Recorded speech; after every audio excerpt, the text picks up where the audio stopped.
Madame, Monsieur, bonsoir et bienvenue à ce 23e numéro de Questions internationales.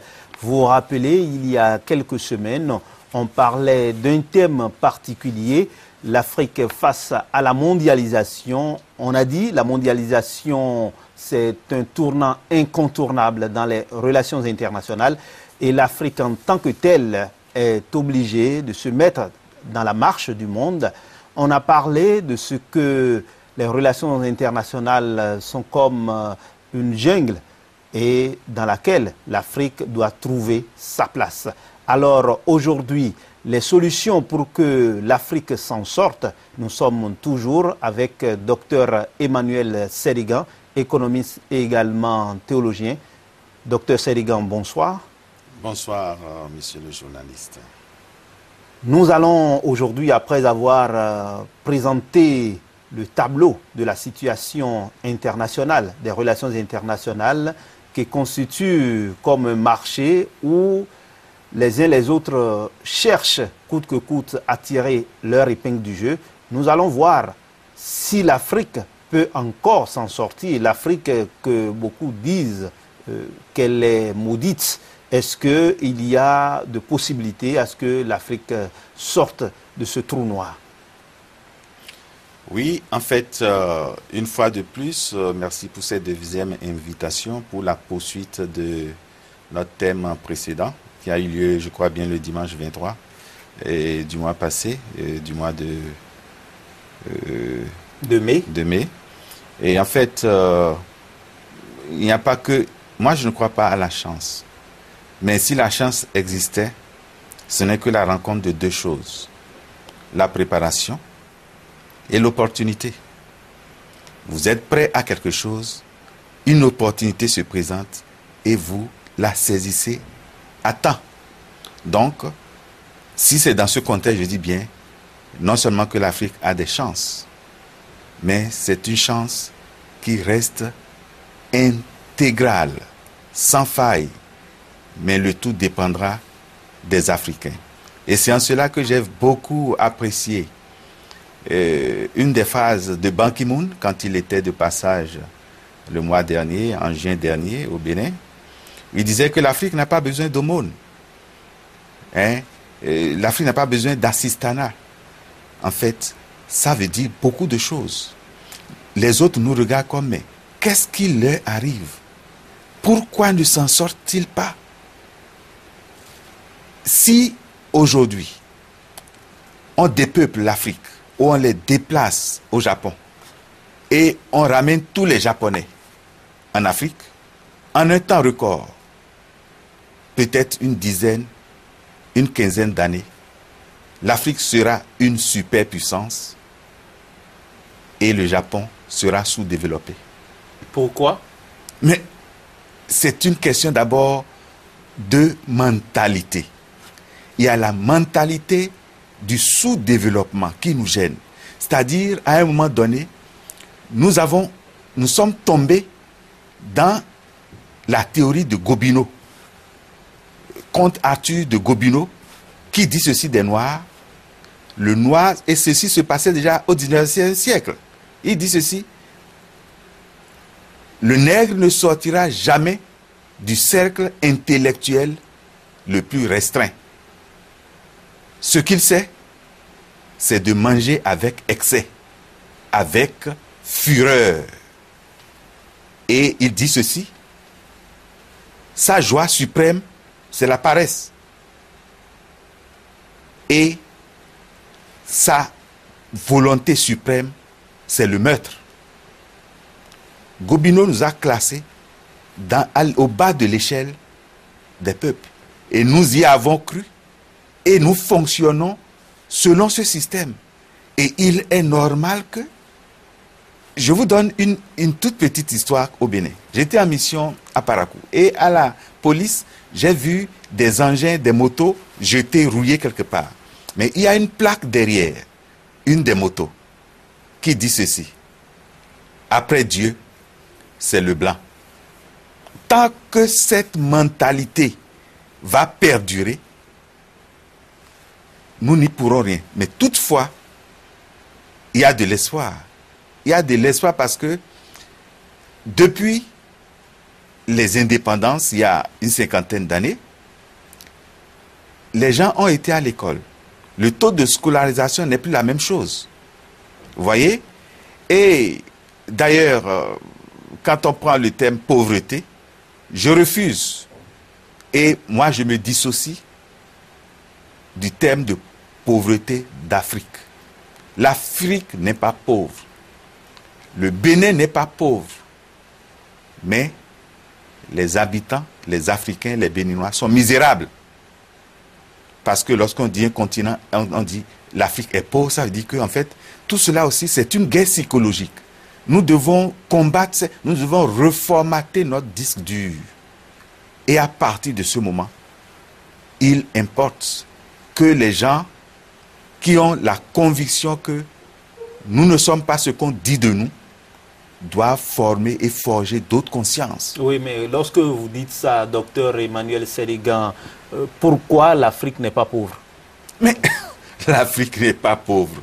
Et je prends tout court mon petit Bénin, hein, pour ne pas aller trop loin. Je crois l'avoir dit la fois dernière, mais la répétition est l'âme de l'éducation, il faut le redire. Il est arrivé un temps ici où on pense que la crise alimentaire au Bénin dépendait du coût du dollar, du pétrole, qui était très haut. Même au niveau officiel, on l'a dit. Mais j'ai dit que c'est faux. J'ai dit ceci, je pense, c'était quelque temps avant l'arrivée d'Obama au pouvoir, j'ai dit, mais le pétrole peut devenir 2 pour 5 francs le baril. Le Bénin aura toujours fait. Aura toujours fait. Parce que, en fait, le problème n'est pas seulement sectoriel. C'est interpénétré. Nous avons aujourd'hui au Bénin, le Bénin a un don non exploité. Dieu a fait du Bénin ce que on dit, l'Égypte est le don du Nil. On aurait pu dire le Niger et le Burkina et le Nigeria sont les dons que Dieu a fait au Bénin. Qu'est-ce qu'on en fait?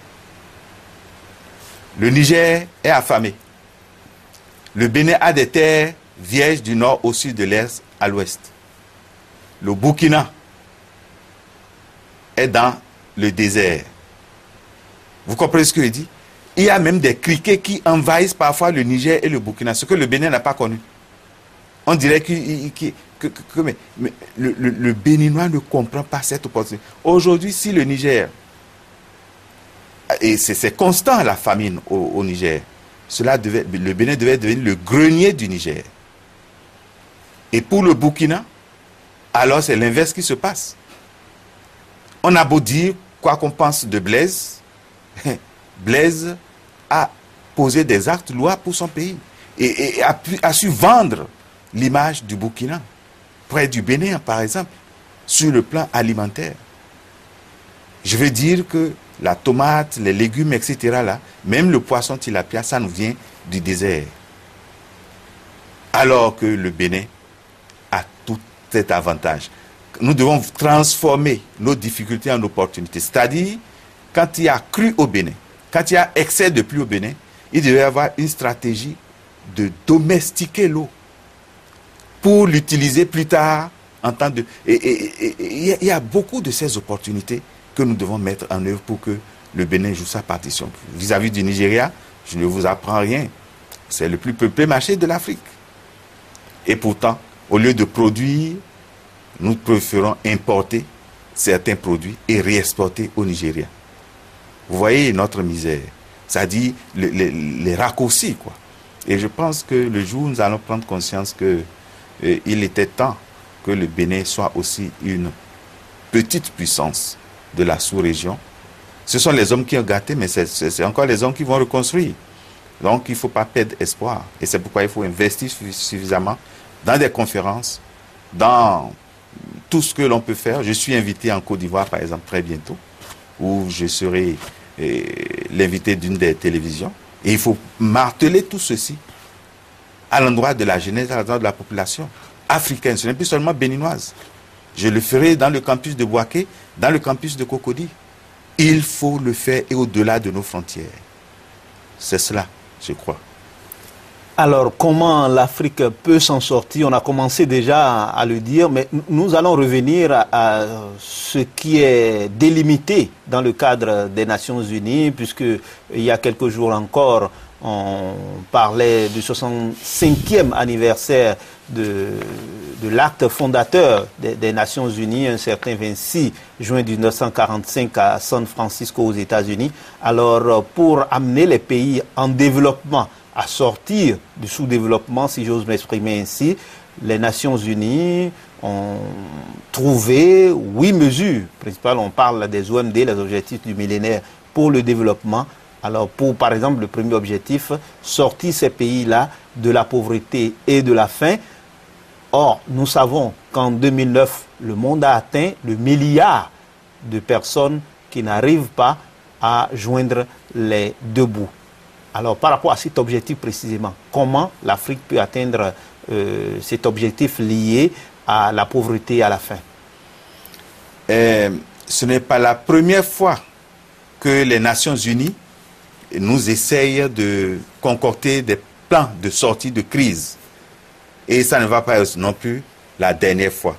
Donc, il faut prendre pourquoi est-ce que les autres plans ont échoué, pourquoi un nouveau plan, et qu'est-ce qu'on peut faire pour améliorer ce nouveau plan, appelé les OMD, les objectifs du millénaire pour le développement.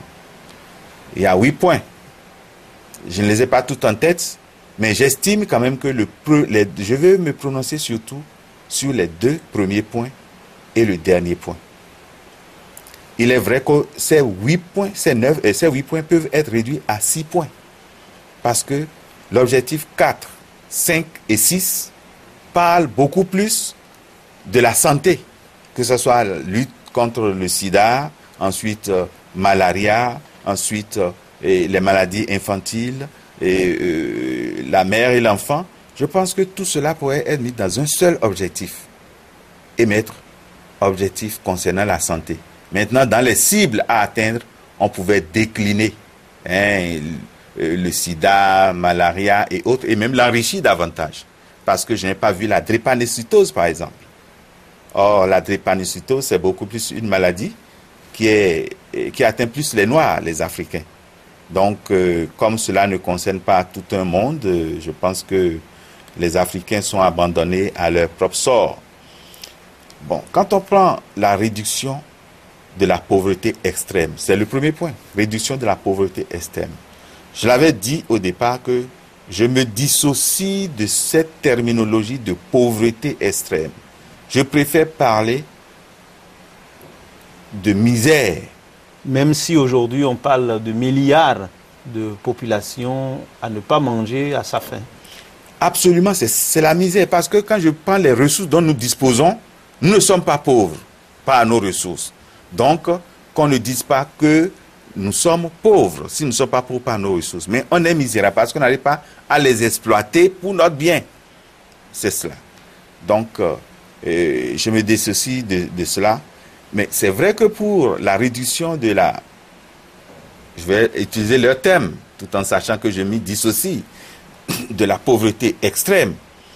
Entre autres cibles, il a été retenu qu'il faut qu'on réduise de moitié et la population qui a moins de $1 par jour, c'est-à-dire qui a moins de $1, ça fait environ 500 francs CFA, selon les fluctuations, donc environ 500 francs CFA. Donc ceux qui ont moins de 500 francs CFA, il faut les réduire de moitié dans nos pays en Afrique. D'ici à 2015. D'ici à 2015. 2015, c'est déjà demain. Nous sommes à 2010. Et 2015, le bilan, puisque c'est depuis 90 qu'il y avait cette intention. 10 ans se sont... Pardon. Depuis l'an 2000. L'an 2000. Avec le sommet du millénaire. Voilà, de l'an 2000 à maintenant, on a fait déjà un bon chemin. Donc, pratiquement, nous ne sommes plus qu'à 5 à moins de 5 ans. Alors combien de Béninois, regardons chez nous, ne sont pas à moins de 500 francs par jour. Donc pratiquement, je me suis dit que c'est un objectif louable, mais dans l'application, on est encore loin d'atteindre ces objectifs. Bon, lorsque nous prenons l'objectif 2 qui concerne la scolarisation, il faut scolariser tous les enfants à 100%. On dit que d'ici 2015, il faut que tous les enfants soient scolarisés. C'est un objectif très louable. Je l'apprécie. Mais ça pose un problème.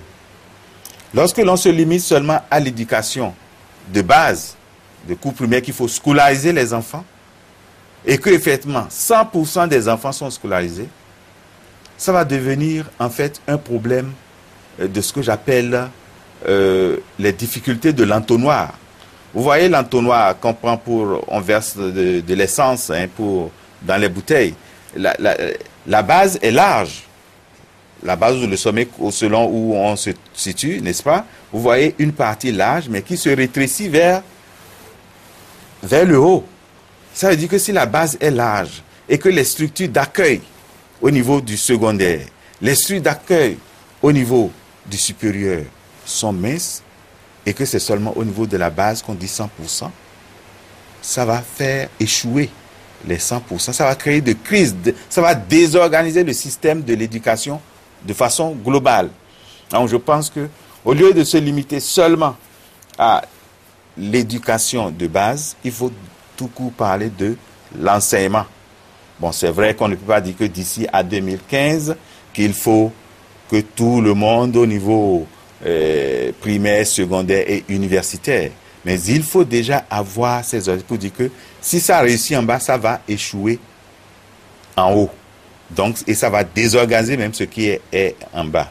Donc, c'est pour cela que je plaide pour qu'il y ait tout court une politique de l'éducation en général.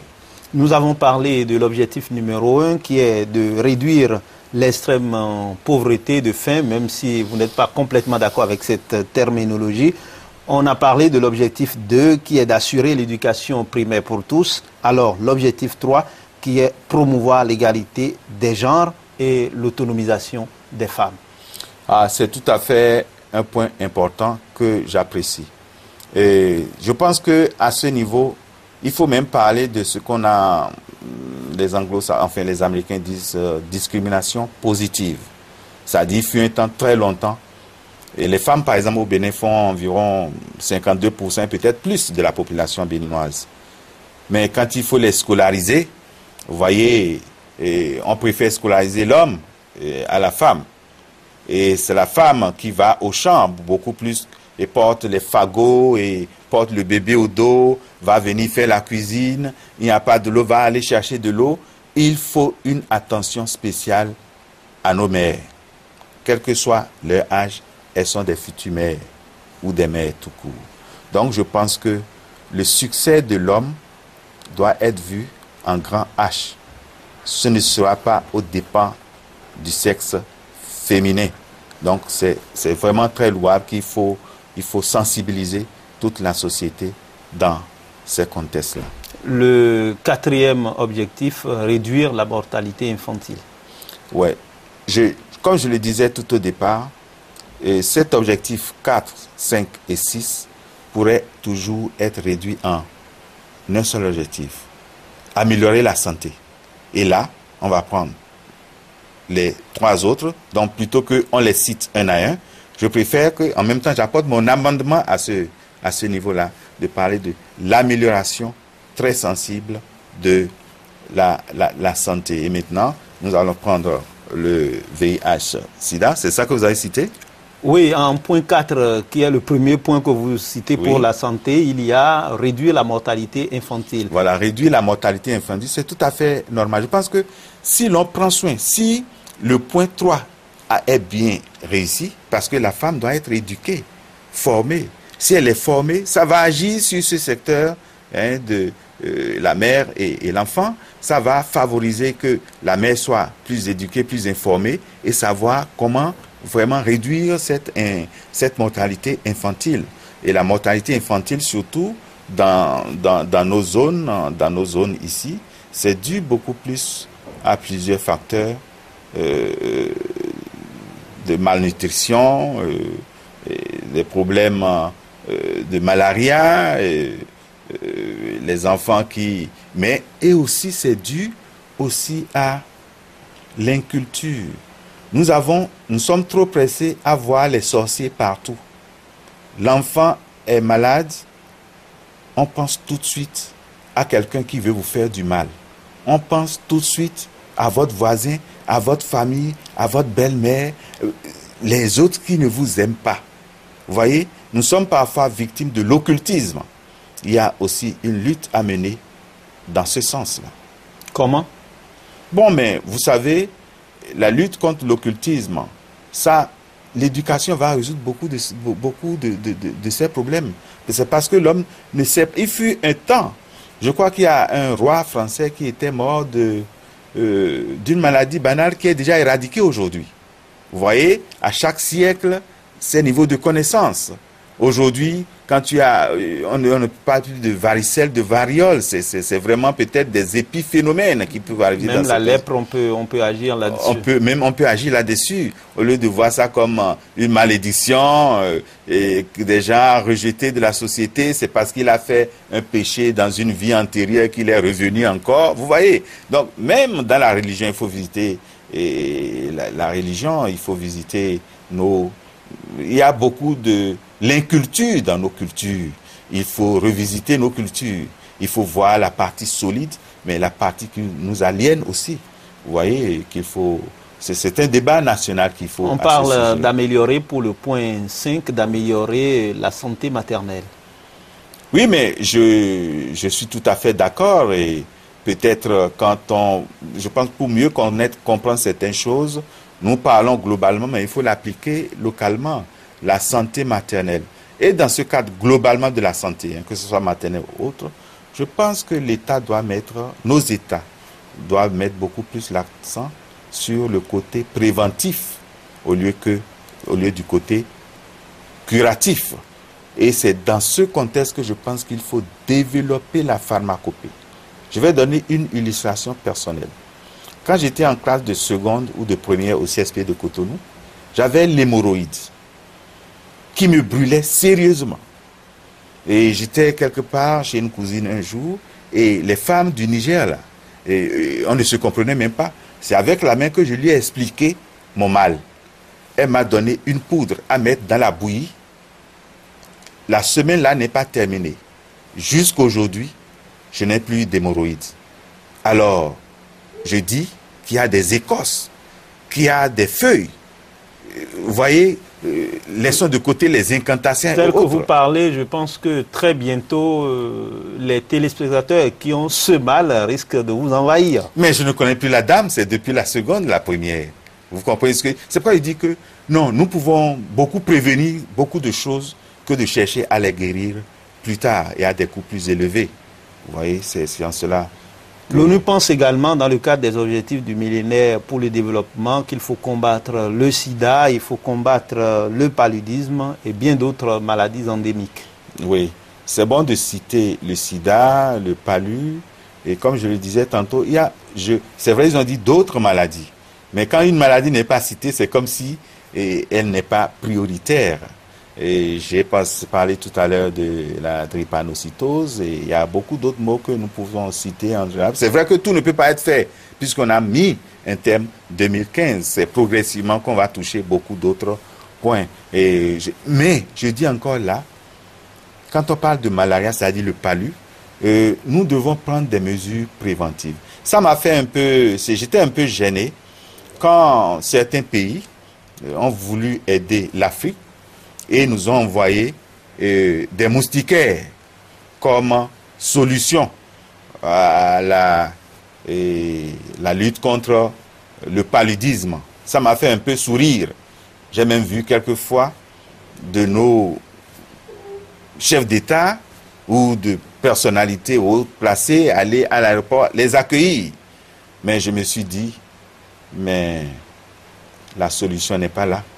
Vous voyez, il faut voir comment empêcher les larves, c'est-à-dire les œufs de ces moustiques qui sont dans les bas-fonds, de se reproduire, de s'éclore et de devenir d'autres moustiques.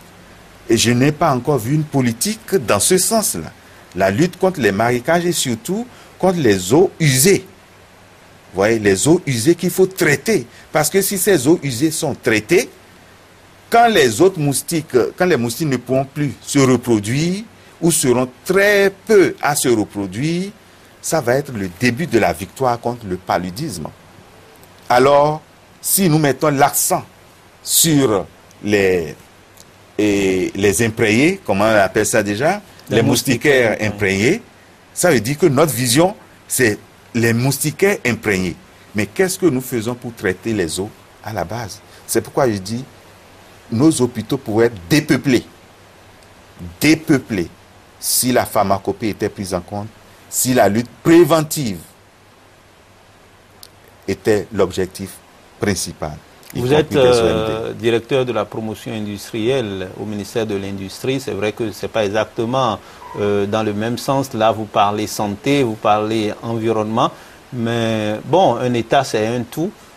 Quelles sont les propositions qu'à votre niveau vous faites pour qu'il y ait une amélioration dans ce sens? Ah oui, vous faites bien, c'est l'industrie, mais il y a un aspect de santé dans l'industrie. Vous voyez, il y a eu tout récemment, ce n'est pas encore adopté, c'est une mesure interministérielle qui est en voie d'être paraphée par les différents ministres concernés, afin par exemple d'améliorer, vous voyez, de mettre de la vitamine C dans les huiles. Et certaines vitamines même B, je crois. Donc certaines vitamines dans nos huiles et dans nos farines aussi.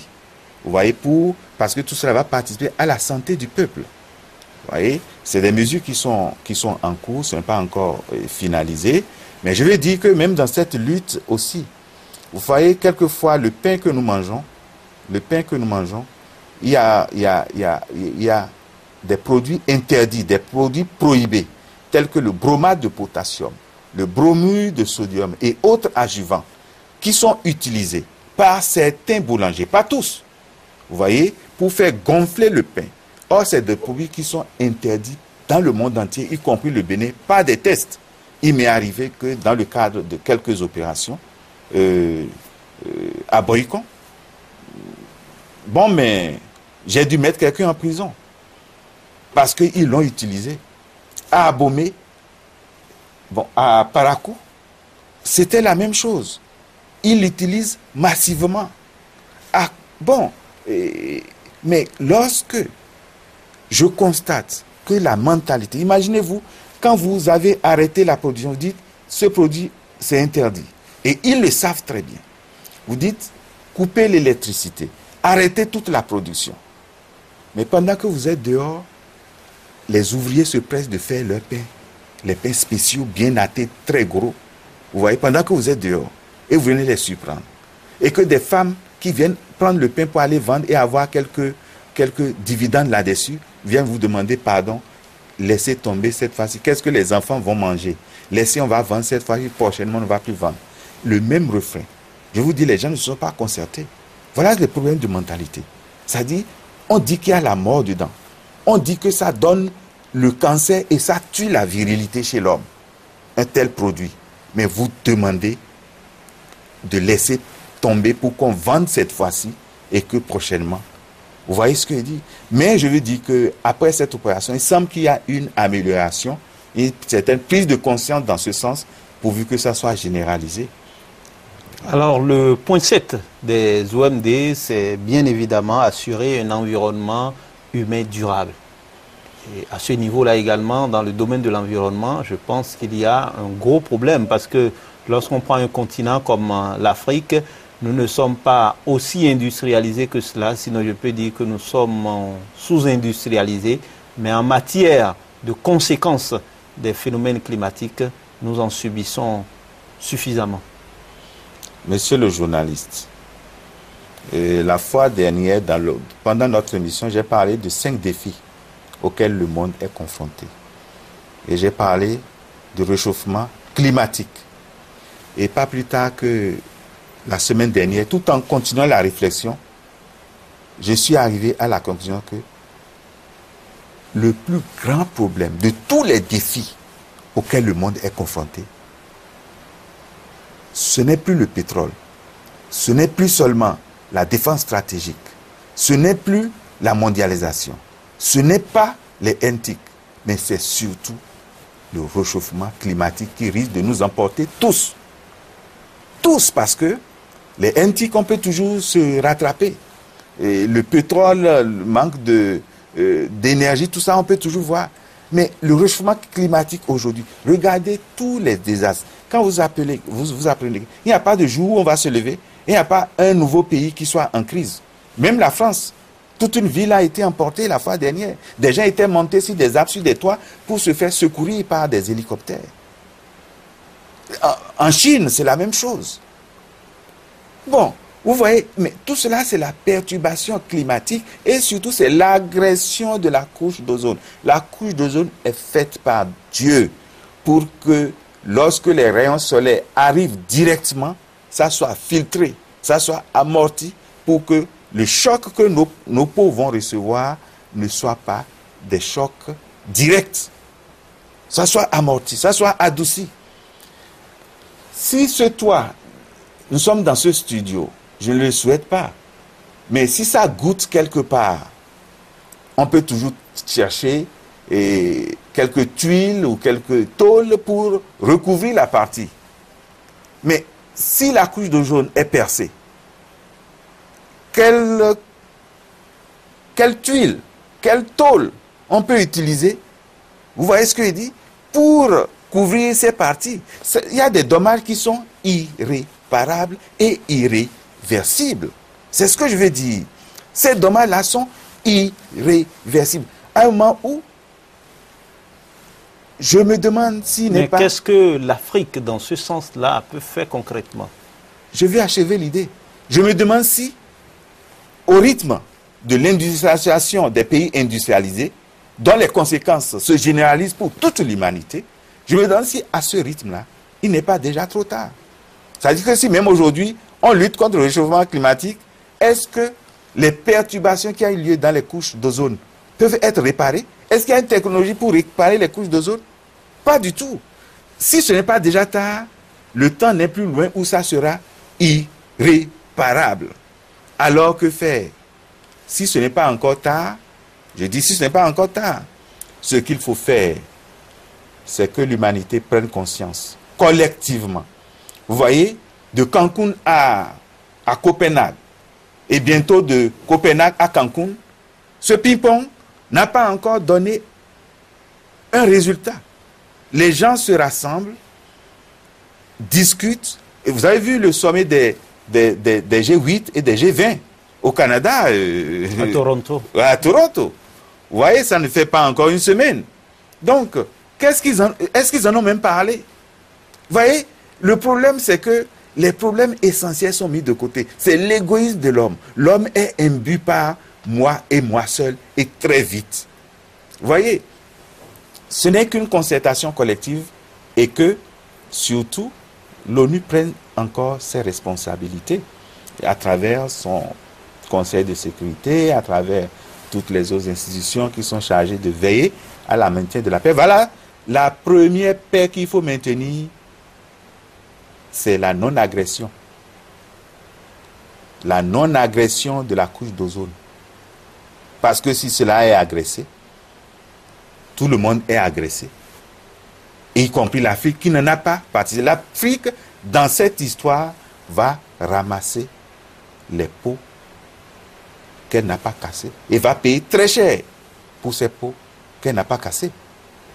C'est ça. Il est question pour le dernier objectif d'un partenariat, de créer un partenariat mondial, c'est-à-dire qu'il y ait une mobilisation des pays plus développés en faveur des pays moins développés afin qu'il y ait un certain équilibre.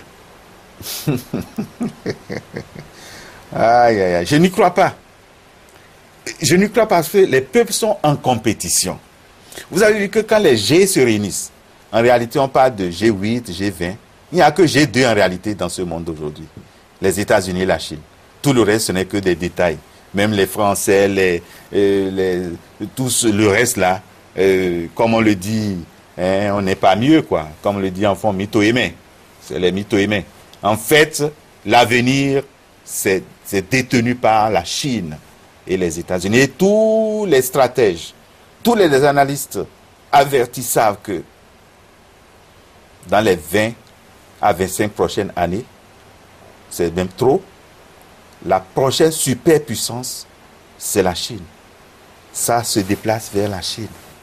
Et je ne crois pas que la Chine aille aider la France, vous voyez, à la rattraper, à la dépasser. De la même manière, je dis, Yahi Boni est élu pour faire le bonheur des Béninois. Sarkozy pour faire le bonheur des Français. Obama pour faire le bonheur des Américains. Vous avez vu une illustration. Lorsque la Grèce est tombée malade, gravement malade, dans cette Union européenne, vous avez vu les soins qu'on lui a accordés? À quel pays africain on a accordé ces soins? Vous voyez, que ce soit les institutions de Bretton, que ce soit à quel pays africain on a accordé ces soins? C'est pour dire que nous sommes marginalisés. Et c'est peut-être une chance d'être marginalisés. Parce que je pense qu'il faut arriver à un niveau de plus de conscience pour dire qu'en réalité, c'était à nous de les marginaliser. Parce que nous avons de quoi les tenir en respect. Il faut prendre conscience. Je ne crois pas à l'aide, mais toutefois, il faut les prendre au mot.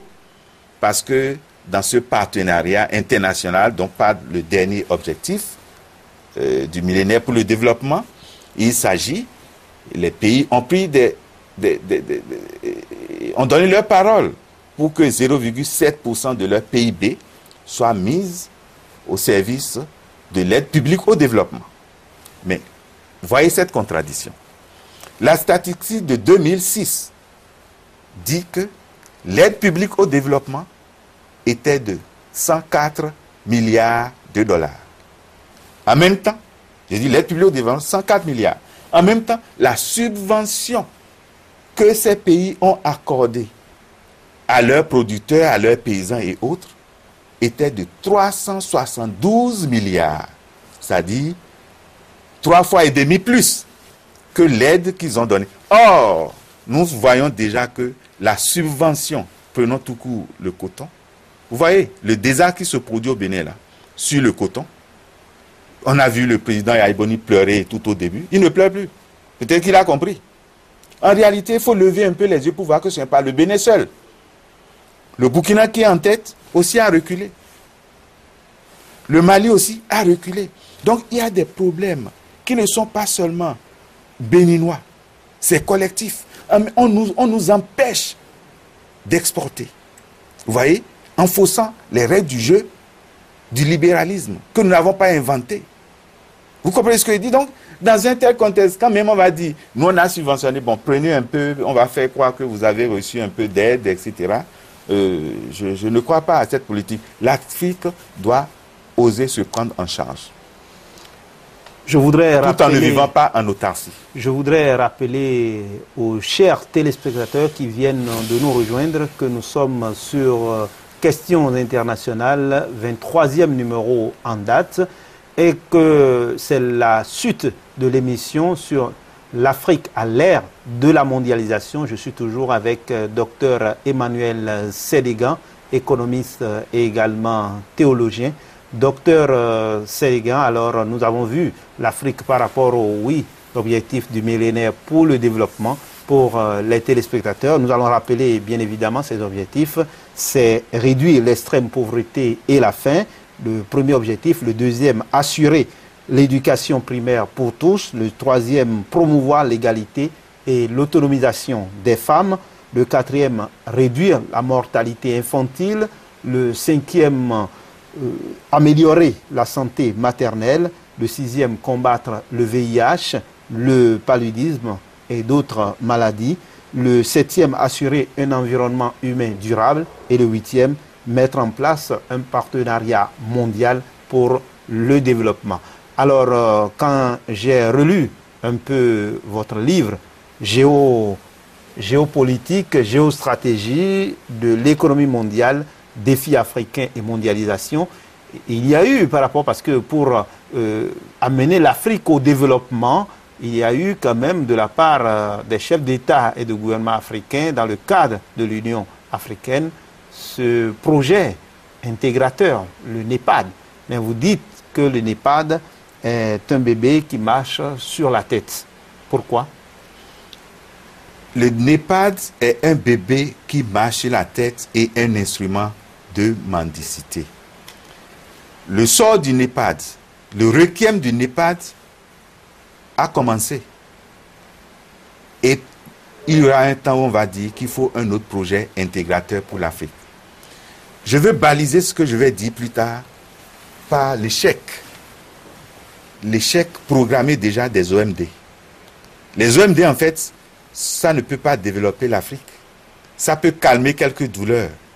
Vous avez vu que dans un projet, quand on voit, il faut voir les paramètres sur lesquels il faut cliquer pour qu'il y ait une détonation dans tous les autres sens. Et je dis, par exemple, que le NEPAD aujourd'hui est l'enfant du plan d'action de Lagos. Le plan d'action de Lagos a eu lieu en 1980. Et il y avait beaucoup de choses. Mais lorsque cela a eu lieu en 80, en même temps en 81, le rapport Beg l'a contrecarré. Le rapport Beg, c'est le rapport d'un fonctionnaire du système de Bretton Woods, de la Banque mondiale, qui allait dans le sens contraire de ce que le plan d'action de Lagos devait réaliser. Et ce qui devait arriver, arriva. C'est son échec. Vous voyez, on a parlé de programme d'ajustement structurel. Jusqu'à aujourd'hui, personne n'a fait le point, les désastres qu'ont causé les programmes d'ajustement structurel. C'est pendant ces programmes justement d'ajustement structurel. Aujourd'hui, vous voyez qu'au Bénin, il y a plus de médecins béninois en France qu'au Bénin.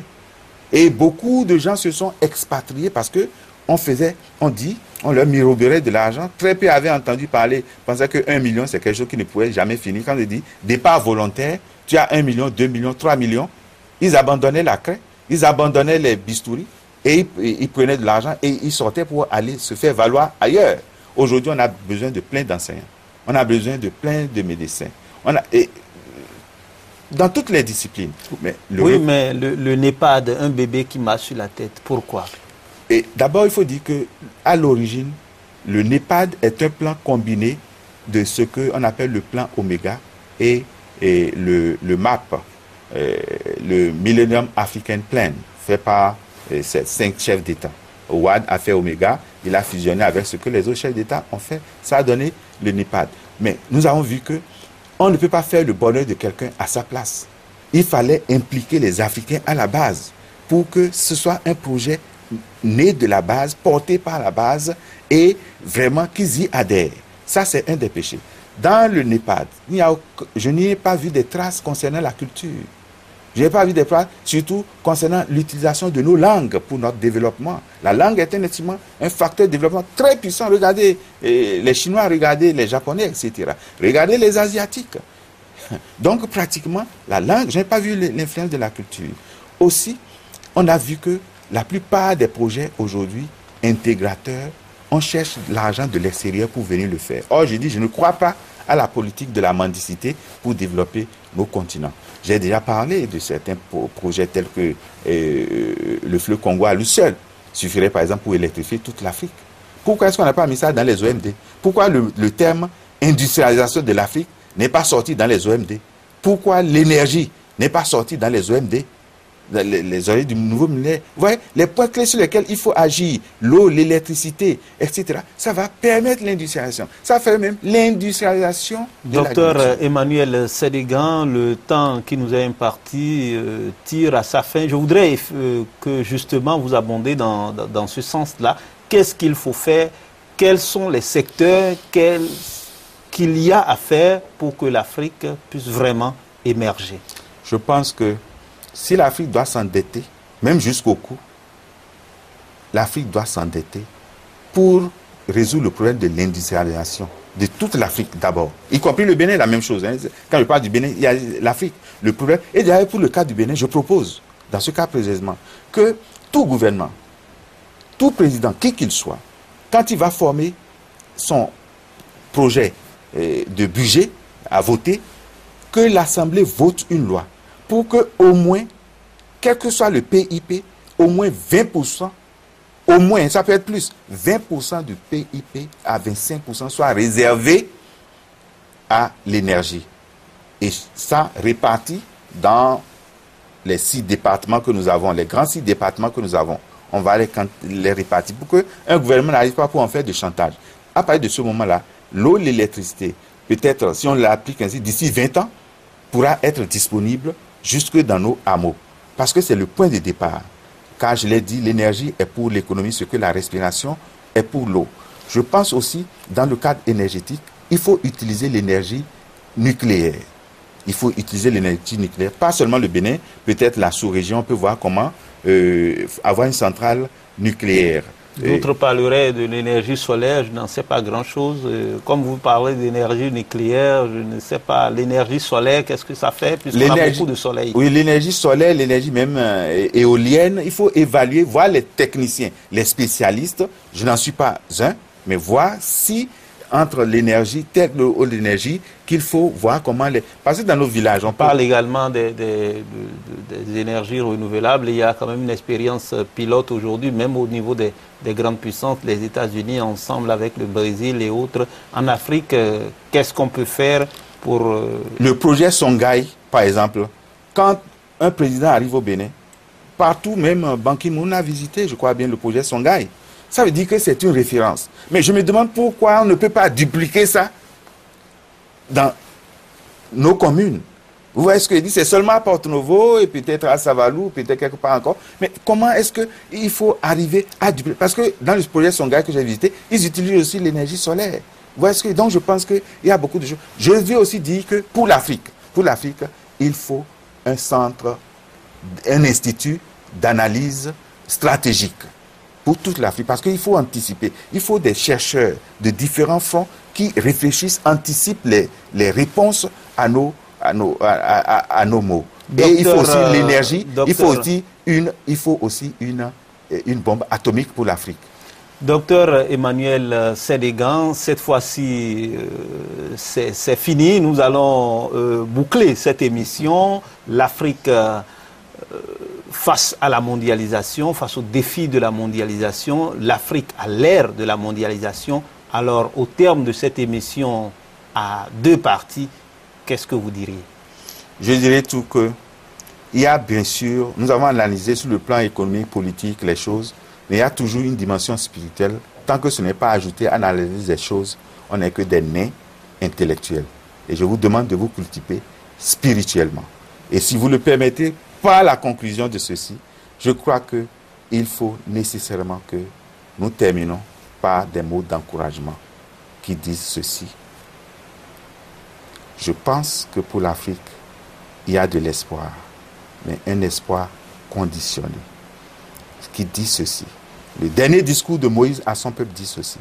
Si tu obéis à la voix de l'Éternel ton Dieu, en observant et en mettant en pratique tous les commandements que je te donne aujourd'hui, l'Éternel, ton Dieu, te donnera la supériorité sur toutes les nations de la terre. Voici les bénédictions qui t'accompagneront et qui seront ton partage. Tu seras béni dans la ville et tu seras béni dans les champs. Le fruit de tes entrailles, le fruit de ton sol, le fruit de ton troupeau, les portées de ton gros et de ton menu bétail, toutes ces choses seront bénies. Ta corbeille et ta hutte seront bénies. Tu seras béni à ton arrivée et tu seras béni à ton départ. L'Éternel te donnera la supériorité sur toutes les nations de la terre. Ils sortiront contre toi par un seul chemin.